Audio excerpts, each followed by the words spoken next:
Hello, welcome to A is for Aro, Aromanticism 101. My name is Logan Edmonds. I use they them pronouns, and I am currently a senior at the University of Wisconsin-La Crosse, studying race, gender, and sexuality studies with a minor in social justice. I also work as a peer educator at our Pride Center. This is a educational presentation meant to introduce people to the overall topic of aromanticism, what it is, what it isn't, and to learn more about aromantic people and the aromantic community. This is meant to be an introductory level space, so for people who have maybe never heard of aromanticism before or who know a little bit but want to learn more, and even also for people who may know a lot but want a refresher or a different perspective. This is serving as a part one of my overall discussion. So before we get into, the meat of the actual content that I'm going to be talking about, we're going to go through a quick little overview. So first, we're going to be starting with what is aromanticism, defining that. Then we'll run through some terms to know so that going forward, we have a common vocabulary. Then we'll have a micro discussion on micro labels. We'll talk about the split attraction model and the difference between sexual and romantic attraction.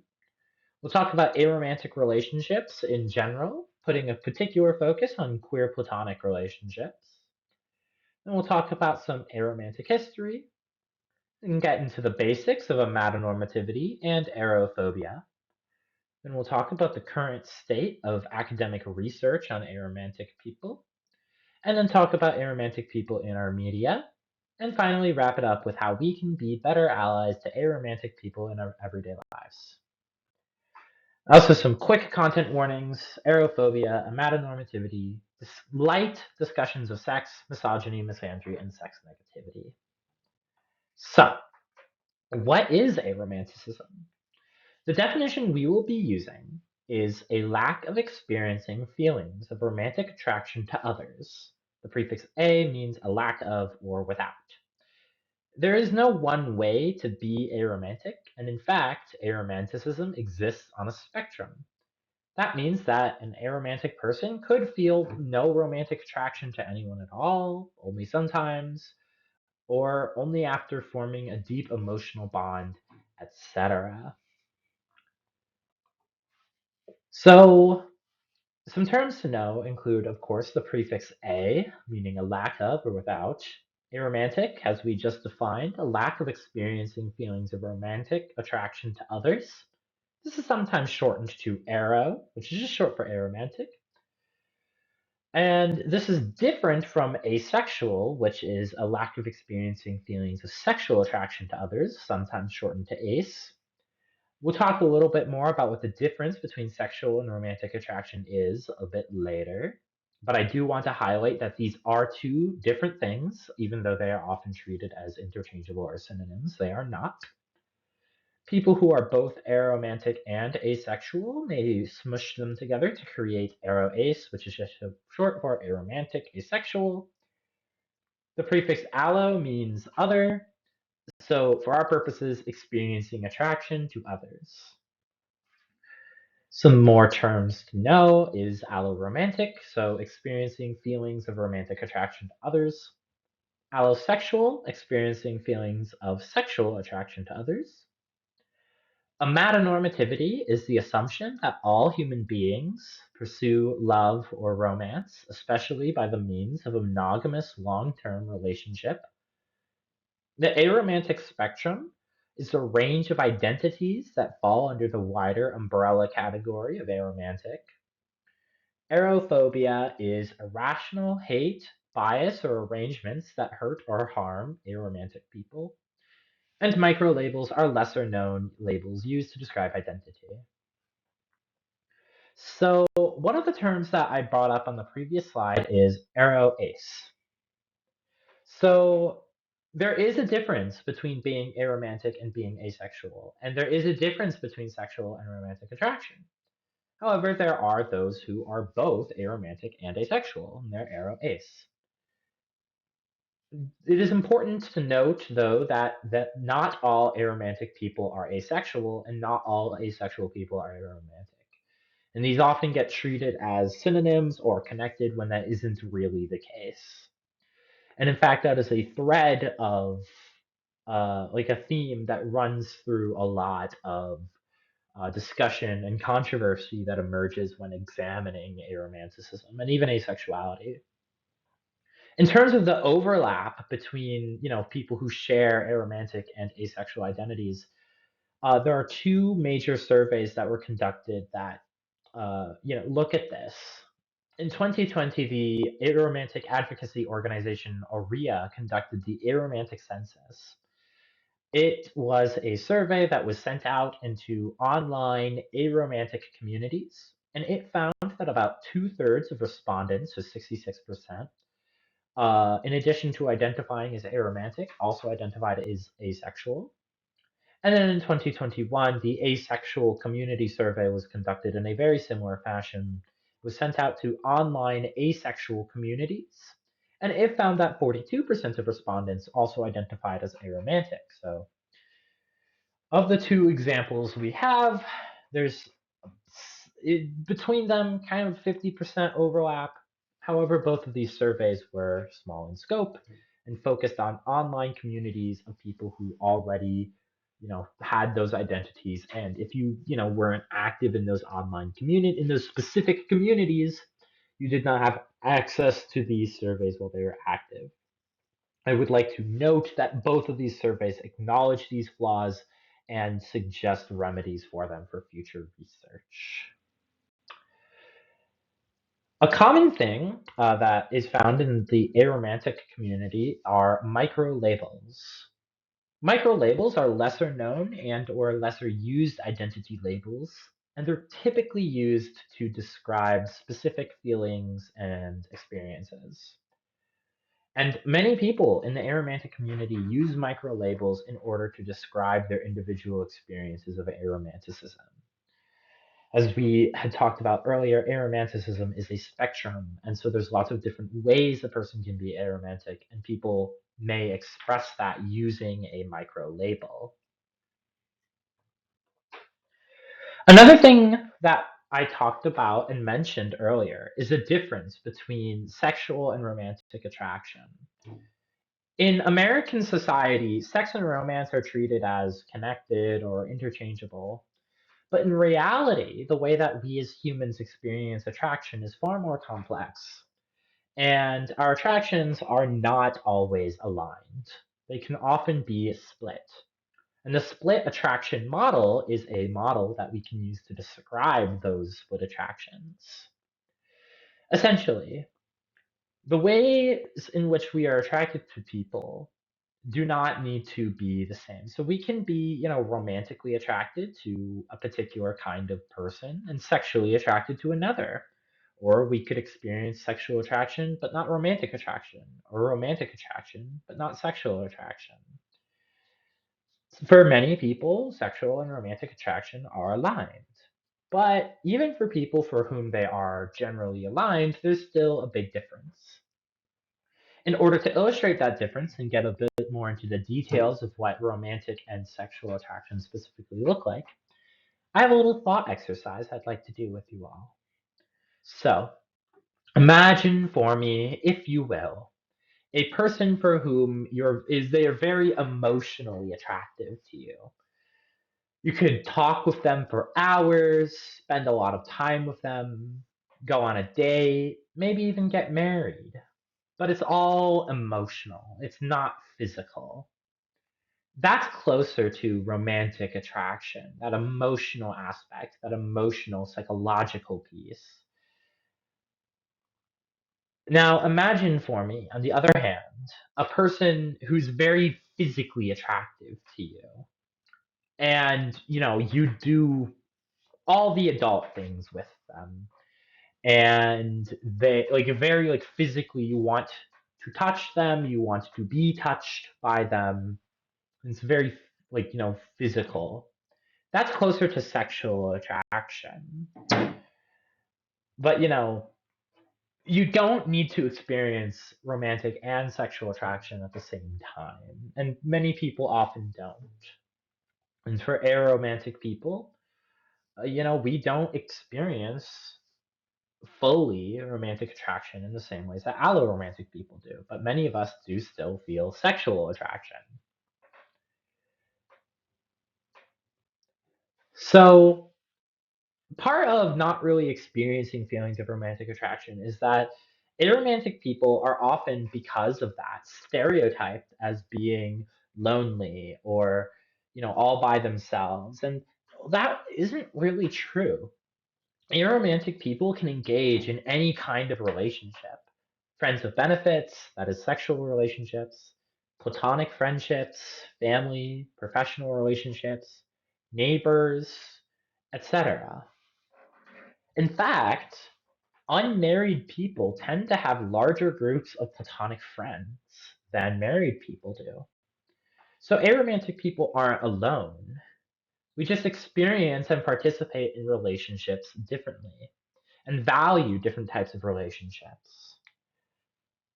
A type of relationship that many aromantic people find themselves drawn to is queer platonic relationships. The organization ARIA defines queer platonic relationships, or QPRs, as a committed, non-romantic relationship that goes beyond what is the subjective cultural norm for a friendship. So essentially, these are more emotionally or physically intimate than a quote unquote typical platonic friendship is, but they aren't necessarily romantic in nature. This is very freeing for a lot of people. And many people who feel drawn to queer platonic relationships feel drawn to them because they offer them a relationship model that is queered in the academic sense, in that it isn't based on a particular defined structure that pre-exists the relationship, and instead can be defined by the people in the relationship. And that includes the relationship dynamics, what that relationship means, and what it looks like. So they can be, just two people, but they don't need to be quote unquote monogamous, as it were. They could also be sexual or non sexual. They could be physical or non physical. They can look like whatever the people participating in these relationships are. And so they provide a deeper level of intimacy that many people want and feel drawn to without the strings of a traditional romantic relationship. And that can be very freeing. The earliest known use of the term queer platonic comes from a 2010 Dreamwidth thread. It is coined by the user Melokia. They describe it when talking with the creator of the thread, Kaz. Kaz was talking about their relationship with, well, relationships, and wanted a word to describe a kind of a relationship that was deeper and more intimate than a platonic friendship, but wasn't necessarily romantic. This type of relationship in some places has also been referred to as a zucchini, which is kind of fun. And that kind of thread brings us into our next overall section, aromantic history.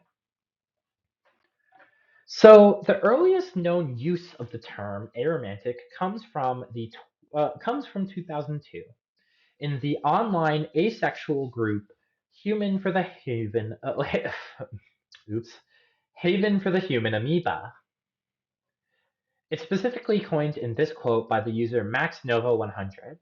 They say, "What would be an appropriate term for someone who is not quite asexual, but who dreads the concept of being in a relationship? Aromantic? Lol." The context here is that Max Nova was describing feelings of frustration when their friends would throw away things that were important to them for romance, and them also feeling a general aversion to romantic relationships. This is the earliest known use of the term aromantic that is currently known. It is theoretically possible that, you know, earlier instances could have happened, but they've yet to be found as of the time of making this video. However, That's probably not the story most people know. The more popular story is the emergence of the term on AVEN. So AVEN is the Asexual Visibility and Education Network, an advocacy organization for the asexual community that also operates in online form. In 2005, AVEN created an orientation poll which included the option asexual asexual. One user, when talking about the findings of this survey in a thread, said, "Surely a romantic asexual would be a better way of describing it." Here, the term asexual asexual was being used to describe people whom we today would call aromantic asexual. That is, they are both aromantic and asexual.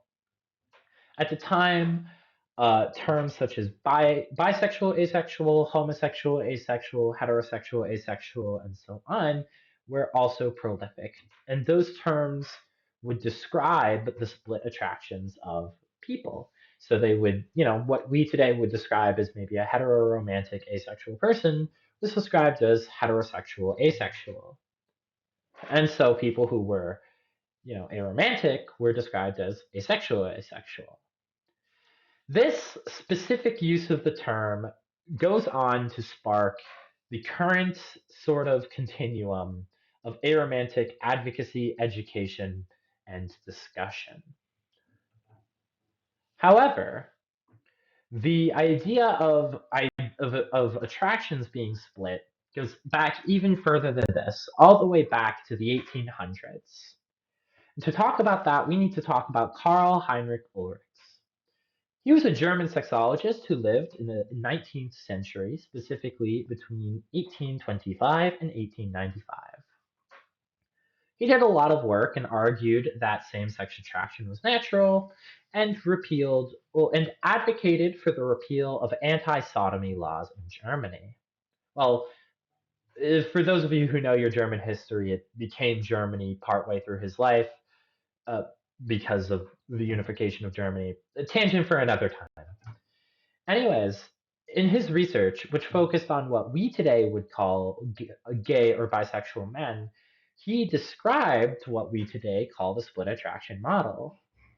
Essentially, a lot of the men he was doing research on were romantically interested in other men, but sexually interested in women. And he documented this, noting that, well, they were attracted to different types of people in different ways. He also had a very robust model of human sexuality that consisted of three axes. The first was sexual orientation, so to whom are you attracted? The second is preferred sexual activities, so what do you like to do sexually? And the third was gender characteristics, so who are you in the equation?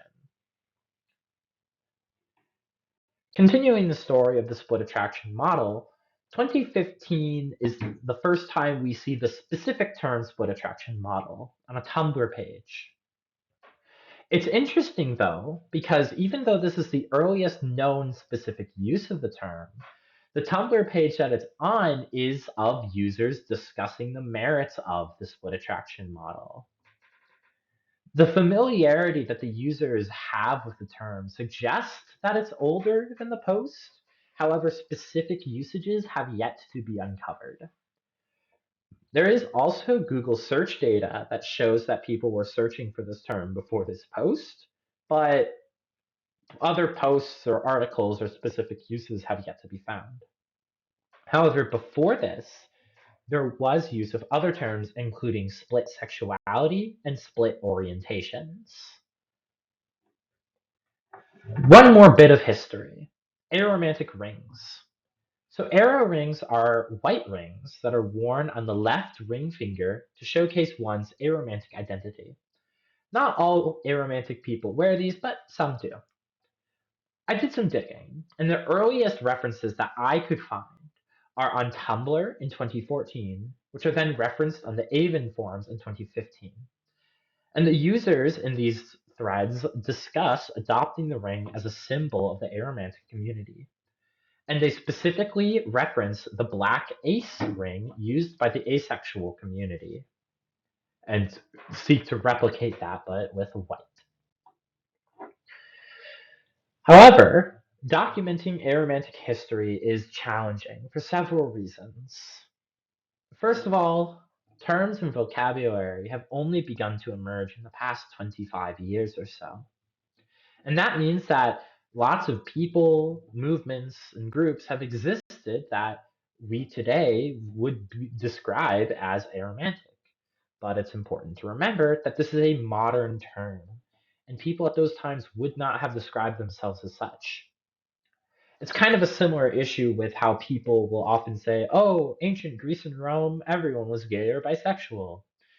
And while, yes, it was true there were many same sex relationships, in ancient Greece and Rome, they also didn't really describe sexuality in terms of orientation as much as we do. And instead, their ideas about sexuality are closer to what we today would describe as tops and bottoms. And one more thing with aromantic history is that it is possible that many historical figures who are believed to be gay, lesbian, or bisexual may actually be aromantic and or asexual. However, there's no way to know for certain. And the reason for this is there are many people in history who are assumed to be gay, lesbian, or bisexual because there's no documented instances of opposite sex relationship. And while many people have hid their sexualities throughout the, centuries and millennium for safety reasons, you know, no evidence also could just be, that there wasn't any to begin with to lack documentation of. So maybe they just didn't engage in those relationships at all. There's no way to know for certain, though. All right. Now that we're done with the history, let's talk about amatonormativity. Amatonormativity is a term that was coined by the philosopher Elizabeth Brake in her 2012 book, Minimizing Marriage. She defines it as this amatonormativity consists in the assumptions that a central amorous relationship is normal for humans, in that it is a universally shared goal, and that such a relationship is normative in that it should be aimed at in preference to other relationship types. Emphasis in the original. So, decoding all the philosopher talk, what does she mean here? Essentially, what she's saying is that in an amatonormative society, which we live in, long-term heterosexual, monogamous, romantic and sexual relationships are valued at the expense of other relationship types. They're seen as more important, as more valuable, and as better. And also that it is assumed that all people are either in those relationships or actively seeking them out, and that we all place the same value on those types of relationships. Basically, it's that this stuff is seen as a default, and that anything other than that is seen as a deviation. Those of you who have done LGBT studies before may have noticed that the term amatonormativity resembles heteronormativity and cisnormativity. This is on purpose. Heteronormativity and cisnormativity, for those of you who may not know, is the idea that in our society, heterosexuality and cisgenderness are seen as a default, and non heterosexuality and non cisgenderness are treated as deviations or others. And that, being in a heterosexual relationship and being cisgender is seen as the normal, the default, and the expected and the valued. By modeling this term after those terms specifically, Brake is trying to draw our attention to them. Basically, amatonormativity is the ultimate underpinning of both heteronormativity and cisnormativity. Heteronormativity assumes whom we are attracted to, and it assumes whom we are attracted to based on who we are. And who we are under cisnormative structures is assumed to be our gender assigned at birth. And so under these two systems, our identities and to whom we want to enter into relationships with is automatically assumed. And that's very rigid in those structures. However, do we even need to be in those relationships in the first place? Are there other relationship types that may work better for some people? Do we need those relationships to look exactly like that in order to be happy and healthy? By asking, oh, do our relationships have to be heterosexual in order to be, like real? We're challenging heteronormativity. By asking, do we need to be our gender assigned at birth in order to be real? We're challenging cisnormativity. But by asking, do we need to lock ourselves into specific relationship types and structures to begin with, then we don't need to ask those questions because then we can be whoever we want because we're not locked into specific structures of relationships to begin with. So that's a lot of abstract philosopher talk. What does this look like on the ground and in our everyday lives? At the time of recording this, the holidays are fast approaching, and so many of us will be seeing extended family soon in the United States. Those of us who are single will probably be asked the question somewhere along the lines of, do you have a boyfriend yet? Or do you have a girlfriend yet? There's a lot to unpack here. When this type of question is asked of us, we are automatically assumed to be actively seeking out these relationships. We are assumed to be placing this same value onto these relationships as everybody else. And it is assumed that if we are not actively seeking these relationships out, we are prepping ourselves to seek these relationships out. As well, the people whom we are expected to be seeking out these relationships is also prescribed based on our gender assigned at birth. So if you are assigned male at birth, you're often asked, do you have a girlfriend yet? And if you're assigned female at birth, you're often asked, do you have a boyfriend yet? Not only does this assume that you are seeking out those relationships, but it's also assuming who you are and to whom you'd even be wanting these types of relationships with in the first place. And if you respond with, "Oh, I'm not done with school yet," or "I'm still establishing my career," that's seen as commendable, but in the sense of, "Oh, you're so responsible making sure you're educated or financially secure before starting a family." Instead of the alternative possibility of, "I'm focusing on myself because that's what is most valuable to me." Amatonormativity impacts all of us. However, there are three groups of people for whom I believe are the most negatively impacted by amatonormative arrangements. The first is polyamorous people. Under amatonormative arrangements, polyamory is discouraged and monogamous relationships are valued at the expense of polyamorous relationships, which of course hurts polyamorous people's ability to engage in polyamorous relationships. There is, of course, the impact on asexual people, because in American society, sex and romance are seen as linked or inseparable. And so asexual people who are in romantic relationships are pressured to be sexual or sexually active when that may not be right for them or their relationships. And then, of course, I would personally argue that the group most negatively impacted by amatonormativity is, of course, aromantic people, as we are often shamed, belittled, and negatively impacted by not participating in these specific types of relationships. on all levels. And a way that that happens is through arophobia. I define arophobia as irrational hate, bias, or arrangements that hurt or harm aromantic people.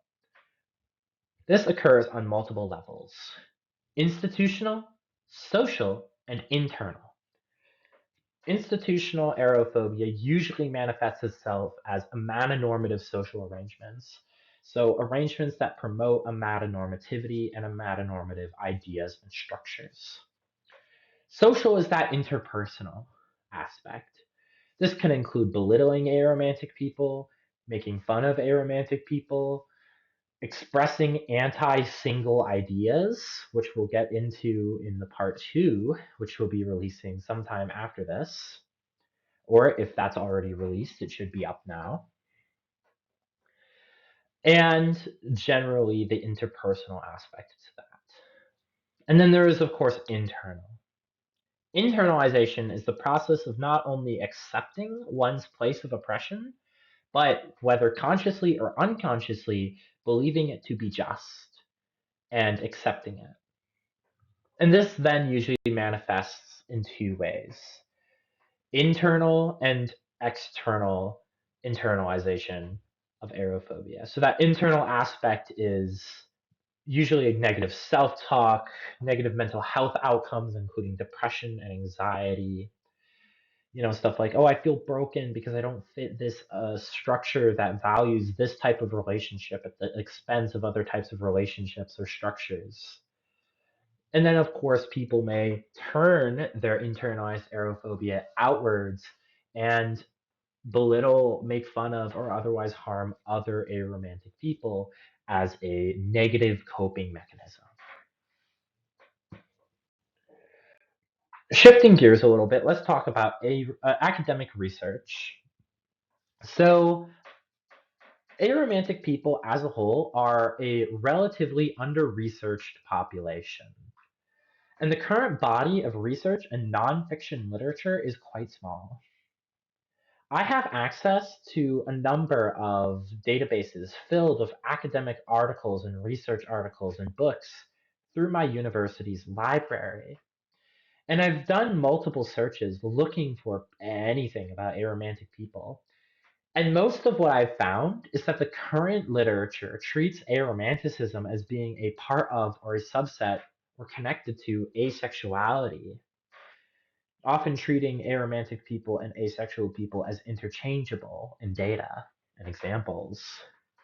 And this can lead to unclear results and confusion, as asexual and aromantic people are different, and we have different experiences and different life outcomes in various ways. That can matter for your research. And if you're researching, say, sexual health outcomes and looking at a population that, one of them doesn't feel sexual attraction, but the other one does, and you're lumping them together, that can muddle your research. That's just one example, but there's tons of other fields and places where this can happen. Moving on, let's talk about media. So, our media is used to portray what an expected normal is in a society. For example, during the 1950s and 60s, during white flight, when middle class white people were moving out of the inner cities and into the suburbs, television was becoming popular around that time, along with sitcoms. Sitcoms of this era would often open with wide shots of living rooms and kitchens and dining rooms without any people in them, but they would have furniture and appliances and products. Essentially, what this was doing was saying, hey, you're moving out of your small apartment and into your large suburban home. Here's what you should put in your home. Here's the products that you should buy. And all these years later, if you walk into a suburban home, you're going to find those products, those appliances, and those kinds of furniture. Anyways, keeping that in mind, romance and romantic relationships are at the center of much of the narrative media that we produce and consume. And often, plots will center around a romance or the main character's reward at the end of a narrative is a romantic partner. Which, before even getting into how that, portrays romance in general as an expected normal in our society, doesn't that seem a little bit objectifying to treat a romantic partner as a reward at the end of the quest? Oftentimes, as well, this happens with like male main characters being given female romantic partners as rewards, which feels misogynistic as well to me. Knowing all that, if romance and all that is treated this way in our media, the effect is that people are going to see it as, oh, this is normal, this is expected, this is more valuable than other types of relationships, which contributes to amatonormativity. And in fact, this is a way that amatonormative social arrangements legitimize themselves in the minds of individuals, is through media. But there are some aromantics in our media. However, they are very underrepresented. Now, I want to preface this by saying I do not believe that Wikipedia is a good source of information. However, it is a good source of getting an understanding of what the general public's understanding of a topic is because of how accessible it is. If you have an internet access and can read the language that an article is written in, you can read the information on Wikipedia. So it's a good way to assess what does the general public probably know about this topic, especially since it is curated also by the general public. As of November 9th, 2024, the list of fictional aromantic characters Wikipedia article only has 29 characters. There are shows and movies that have more than 29 characters total. Of them, 20 are listed as asexual or primarily asexual. That is an overlap of 69%. If you remember back to earlier with the aromantic census and the ace community survey, the higher estimate between the two was 66% identity overlap, and the low was 42%. This is an overrepresentation of aro ace characters among aromantic characters in general. Now that's great for, aro ace people looking for representation, but it is bad for portraying overall aromanticism in our media because if the overwhelming amount of examples of aromantic characters we have are also asexual, that contributes to the idea in the general public that these are always connected or that they're synonyms or interconnected. There are also characters who are not explicitly listed as asexual, but based on the descriptions in the article, I would assume that they are. And also, this percentage of overlap has changed over time. All the way back in February of 2024, the overlap was 75%. In September, it was 81%. And in October, it was 87%. So it was going up for a while, but it's gone down. Hopefully, though, as awareness about aromanticism continues to grow, hopefully we will see more diversity and variation in our aromantic representation in our media. And one way we can help with that awareness and education is through allyship. So, being an ally is a verb. It is not something you are, it is something that you do. And that means standing with us when we're there and standing for us when we're not. And there's lots of little ways to be an ally to aromantic people in your life. Part of that is being safe. Try to avoid endangering yourself or others. Listen with the intention of listening rather than responding. Be willing to learn new things and learn and listen to different perspectives. Stand up for the people you care about, even when they aren't there. And reflect on your own actions. What are you saying and doing?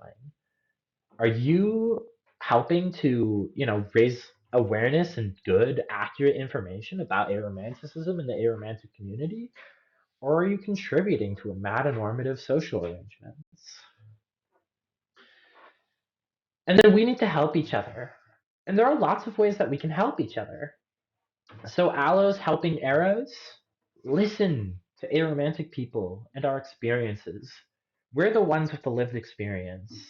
Listen to us. Listen to our stories. Listen to our thoughts. And then us, Eros, helping the allo romantic people in our lives, we need to enforce our boundaries and leave if needed. We don't need to tolerate aerophobia and amatonormative arrangements. And also, we don't all need to be educators. I know that's rich coming from me, as that's literally in my job title, but not everybody needs to be an educator. Some people just want to live their lives. And you don't need to constantly do that. So enforce your boundaries. Allos helping other allos, share resources and information. Share this video. Share the stories and experiences of aromantic people. Share links to organizations such as Aurea, who are also doing advocacy work for the aromantic community. And then, of course, arrows helping other arrows. We need to be there for each other. The amatonormative world was not made by us or for us. And in order to liberate ourselves, we must work together. Here are my sources that I pulled for information for this video. Now, before we end, there's an elephant in the room that I haven't properly addressed yet. This is a Google search screenshot taken in mid-September. I searched for Arrow Aloe Pride Flag. And in Google's little did you mean correction section, it said did you mean Arrow Ace Pride Flag? As we can see, aromanticism and asexuality are being put together again. Want to learn more about that? Watch part 2. A is for Arrow, the deep dive, coming soon. Thank you for watching.